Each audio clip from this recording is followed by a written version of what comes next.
అంతర్జాతీయ స్థాయి ప్రమాణాలతో ప్రభుత్వం ప్రతిష్టాత్మకంగా నిర్మిస్తున్న నగరం అమరావతి. ఈ ప్రాంతంలో పచ్చదనం పెంచాలన్న ప్రభుత్వ ప్రయత్నానికి తమ వంతు సాయం అందించేందుకు పోలీసులు ముందుకు వచ్చారు. బెజవాడలో ఏటా పెరుగుతున్న ఉష్ణోగ్రతలను కట్టడి చేసి ఆహ్లాద వాతావరణం కల్పించేందుకు హరిత బాట పట్టారు. ఈ విశేషాలను చూద్దాం.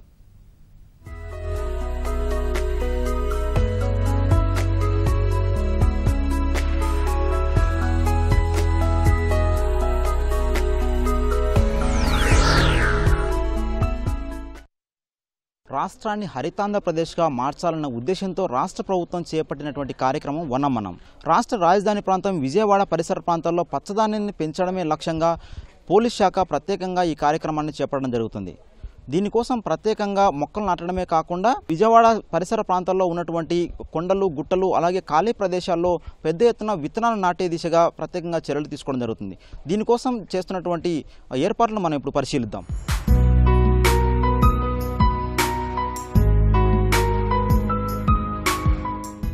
ఇతర ప్రాంతాలతో పోల్చితే రాజధాని అమరావతిలో వాతావరణ పరిస్థితులు భిన్నంగా ఉంటాయి. వేసవి వచ్చిందంటే విపరీతమైన ఉష్ణోగ్రతలు స్థానికులకు ముచ్చెమటలు పట్టిస్తాయి. వర్షాకాలంలోనూ ఉక్కపోత వేధిస్తుంటోంది. గతంలో విజయవాడ పరిసర ప్రాంతాల్లో కొండలు, గుట్టలు పచ్చదనంతో కళకళలాడేవి. దీనివల్ల ఉష్ణోగ్రతలు కాస్తంత తక్కువగా ఉండేవి. ప్రస్తుతం పచ్చదనం తరిగిపోతుంది. ఈ పరిస్థితిని మార్చేందుకు కొండల్లో విత్తనాలు నాటే ప్రక్రియ చేపట్టాలని పోలీసులు నిర్ణయించారు. విత్తనాలతో కూడిన సీడ్ బాల్స్ ను తయారు చేసి వాటిని కొండలపై జల్లేలా ప్రణాళికలు రచించారు. ముందుగా నల్లమట్టిని తీసుకువచ్చి వాటిలో ఆవుపేడ, గోమూత్రం, చెరకు రసం, ఉలవలు, పిల్లపెసర, మినుములు వంటి వాటిని మిశ్రమంగా తయారు చేసి వాటితో విత్తన బంతులను సిద్ధం చేస్తున్నారు.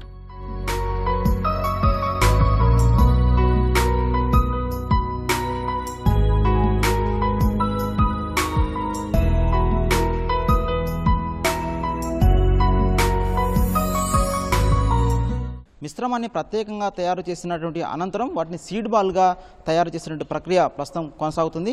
ముందుగానే సేకరించినటువంటి విత్తనాలను, భారీ వృక్షాలకు సంబంధించినటువంటి విత్తనాలు ఇవన్నీ కూడా వేప, మారేడు, ఉసిరి, వీటితో పాటు సీమరూబ, స్పాతోనియా, బుద్ధనట్, కాసియో నస్టులా లాంటినటువంటి అరుదైన జాతులైనటువంటి వృక్షాలకు సంబంధించినటువంటి విత్తనాలు ఇవన్నీ కూడా ఈ విత్తనాలను ముందుగానే సేకరించి వాటన్నిటి కూడా తీసుకొని ఒక గోడౌన్ లాంటి ప్రాంతంలో ఉంచడం జరిగింది. వీటన్నిటిని కూడా ప్రత్యేక ఇప్పటికే తయారు చేసినటువంటి ఈ మిశ్రమంలో ఈ ఒక్కొక్క విత్తనాన్ని వాటిలో ఉంచి సీడ్ బాల్ను తయారు చేయడం జరుగుతుంది.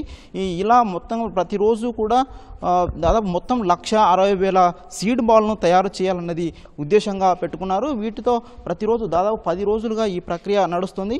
ఈ ప్రక్రియలో ప్రత్యేకంగా తయారు చేసినటువంటి మిశ్రమంలో అక్కడ ఇదివరకే సేకరించినటువంటి విత్తనాన్ని ఒక్కొక్క సీడ్ బాల్లో ఉంచి వాటిని ఇక్కడ ప్రత్యేకంగా పేర్చడం జరుగుతుంది. సీడ్ బాల్ అన్నిటి కూడా తీసుకువెళ్ళి వాటిని పలు ప్రాంతాల్లో చల్లడం జరుగుతుంది. వీటన్నిటిగా ప్రతిరోజు దాదాపు 10 మంది పైనే కూలీలు వీటన్నిటి సీడ్ బాల్ తయారు చేసేటువంటి పనిలో ఉన్నారు. చిన్న ఉండలుగా చేసిన సీడ్ బాల్స్ ను నగరంలోని కొండలు, ఖాళీ ప్రదేశాలు, మనుషులు వెళ్లలేని ప్రాంతాల్లో పెద్ద ఎత్తున చల్లుతారు. ఉండల్లో విత్తనాలు ఉంచడం వల్ల వాటి ఎదుగుదలకు పోషకాలు అందుతాయి. వర్షాలు పడినప్పుడు అవి త్వరగా మొలకెత్తుతాయి. ఈ కార్యక్రమానికి సుమారు 2,000 మంది వాలంటీర్ల సేవలను వినియోగించుకోనున్నారు. ఎన్సీసీ, పోలీస్, ఎన్ఎస్ఎస్, ట్రెక్కింగ్పై ఆసక్తి ఉన్నవారి సహకారం తీసుకుంటారు. ఇప్పటికే 1.6 లక్షల విత్తన బంతులు సిద్ధమయ్యాయి.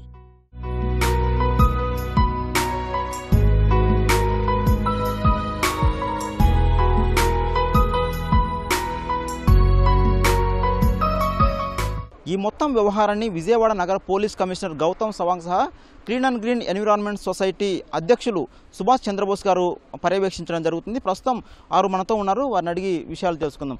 ఈ సీడ్ బాల్ తయారీలో ఎలాంటి జాగ్రత్తలు తీసుకున్నారు? ఈ తరహా పద్ధతిని ఎక్కడైనా అవలంబించారా? వాటికి సంబంధించిన వివరాలు తెలియజేయండి. మనం డిఫరెంట్ వెరైటీస్ ఆఫ్ ప్లాంట్స్ మనం తీసుకొస్తున్నాం. సీమారోబా అనేది మన ఆంధ్రప్రదేశ్లో డెవలప్ కాలేదు ఇంతవరకు. సీమారోబా డెవలప్ చేస్తున్నాం. అట్లాగే పొన్న అనే దాన్ని తీసుకురాబోతున్నాం. తర్వాత బుద్ధ కోకోనట్ అని ఇట్లా రకరకాల అంటే మనకు లేని మొక్కలు కాడ ఉపయోగమైన మొక్కలు అంటే వృక్ష సంపద పెరిగేది అంటే కలప కానివ్వండి, దాని విత్తనాలు కానివ్వండి, వేరే రకంగా ఆదాయం వచ్చే మొక్కలు డెవలప్ చేయాలనే ఉద్దేశంతో వాటిని కూడా కొంత తీసుకొస్తున్నాం. మన ట్రెడిషనల్ ప్లాంట్స్ మారేడు, మన వెలగ ఇటువంటి వాటిని కూడా మనం బాగా డెవలప్ చేస్తున్నాం. These seed balls are very strong.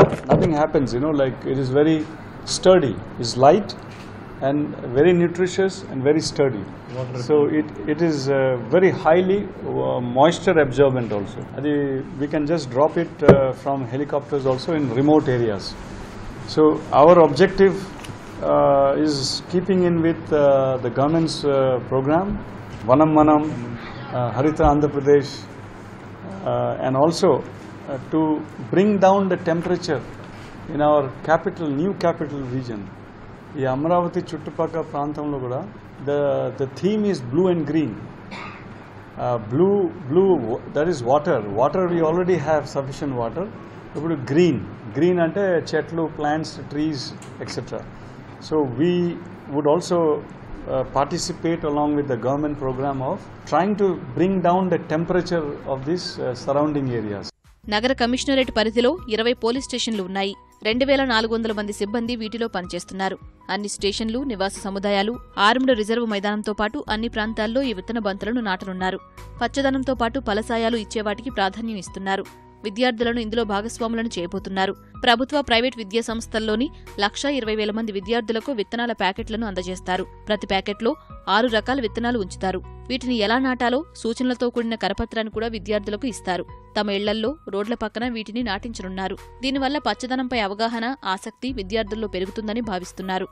ఈ కార్యక్రమాన్ని అతి త్వరలోనే ముఖ్యమంత్రి చంద్రబాబు చేతుల మీదుగా ప్రారంభించేందుకు పోలీసులు ప్రయత్నాలు చేస్తున్నారు. ఈ వనం మనం కార్యక్రమంలో ప్రతి ఒక్కరూ భాగస్వామ్యం కావాలని నగర పోలీస్ కమిషనర్ కోరుతున్నారు. కెమెరామెన్ కోటితో కలిసి వెంకటరమణ, ఈటీవీ న్యూస్, విజయవాడ.